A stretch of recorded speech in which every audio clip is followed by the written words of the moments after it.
Hi, I'm Lyn Godley, and thanks for joining me in my studio in Philadelphia. I've been working with light art for about 25 years. I've been really fascinated with what light does in terms of drawing the user towards the piece and engaging the user experience. I started out by using fiber optics embedded into drawings.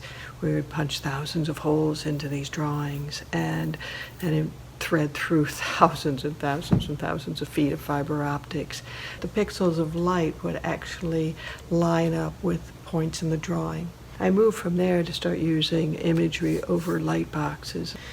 We then started working with dichroic film, where if you use dichroic film over top of the imagery, even though the light box is static white, what happens is as you move past the piece, the color changes based on your viewing angle and the dichroic film. So they became more dynamic in settings where people are moving past them. And you don't notice that it's changing until you look and it's like, whoa, wait a minute, that's not the same color that it was a minute ago. Everything really changed last year when I started coding, though. And I'd spent a month up at NYU in New York City. And I can't say I remember everything I learned there, but I came away not afraid of it anymore. And with a great network of people who are helping me in writing the code. So come on into my studio and we'll take a look around as far as what's going on in there now.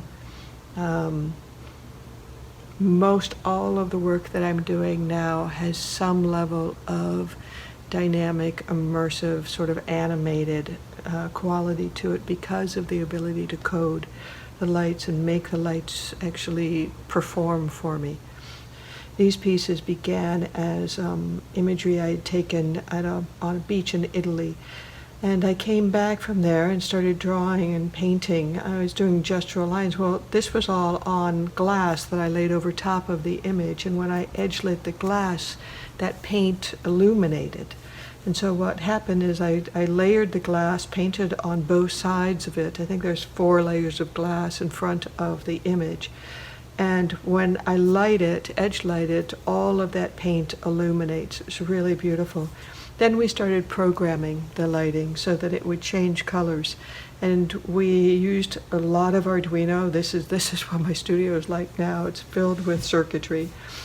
So that we could make the pieces kind of fade in and out of different blue tones and then kind of warp into almost this kind of lava or kind of blood feel. And then after a while it washes itself clean again.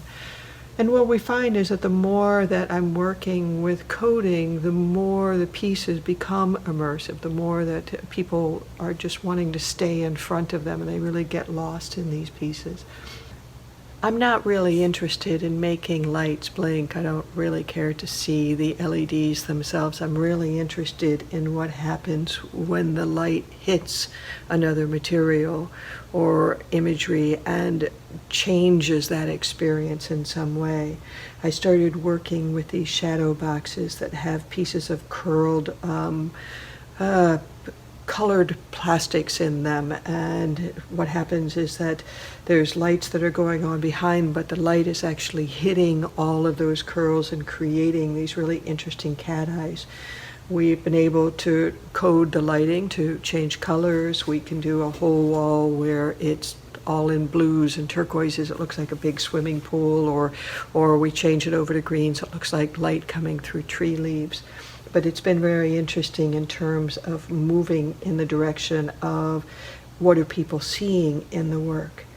I also started working with some pieces where I was just folding paper. I folded and folded and folded and folded, probably up to 150 sheets of paper, different types of paper, different color, and then put frames with light behind the frame, and I could just tack all of the folded paper on the wall and put the frames and move them around, and so that I could see what the effect would be from these different folds.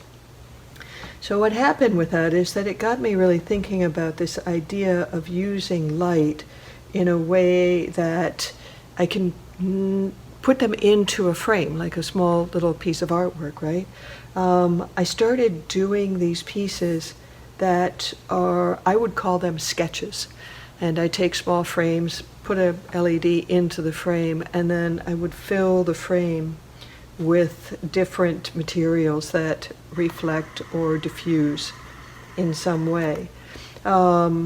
These little pieces, they've got one LED in the base of them, and then there's just a lot of reflective material going on inside, okay? So we went through and to see, you know, how is light really reacting to that, and what kind of reflections is it throwing off, you know? What are those reflections? What kind of imagery is that reflection creating on the piece itself? Then I started taking, and rather than allowing you to see what those reflective materials are in there, I started putting a screen in front of it. So there's still a light, there's still reflective material, but what's happening now is it's bouncing off of that material onto that screen. It's actually based off of Lumia art, which was done back in the 30s and 40s. So then I went from there and started thinking about, well, what if I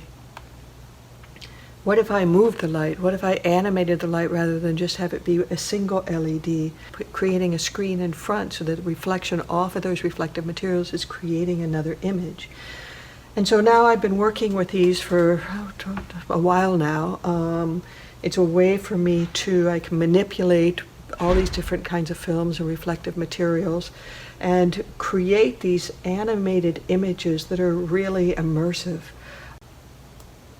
What's happening now in my studio is that I'm making these, we're photographing them so that we can get high resolution videos off of them. And I've been hooking up with a bunch of musicians to create immersive meditative videos. The music is really beautiful. So we're now on top of the coding, we're learning, you know, the video editing and, you know, what to do with that. But it's been really interesting to think about other venues. I'll always think that the artwork is the most exciting. It's really great to have people see the pieces in person. I think that there's something about the light that does something to you, but given that even if when I have a show so few people can see it, I'm really interested in the idea of getting this work out there in other ways. So we're working on these pieces now with the different imagery that the manipulation of the materials behind the screen can make, as well as linking that with different musicians so that, you know, we can create these videos and start doing some research on the effect of these pieces on people. We're under enormous stress right now with the COVID-19, and if these can relieve someone's stress by engaging them and kind of pulling them out of themselves for 4 minutes or 15 minutes or an hour, that would be really great. So that's the research that's going to take place after about another 6 months worth of collecting data on kind of the reaction of these. These are the pieces that I'll be showing at Currents New Media Festival for 2020, and I hope to see you all there. Thank you so much. It's been great having you in my studio.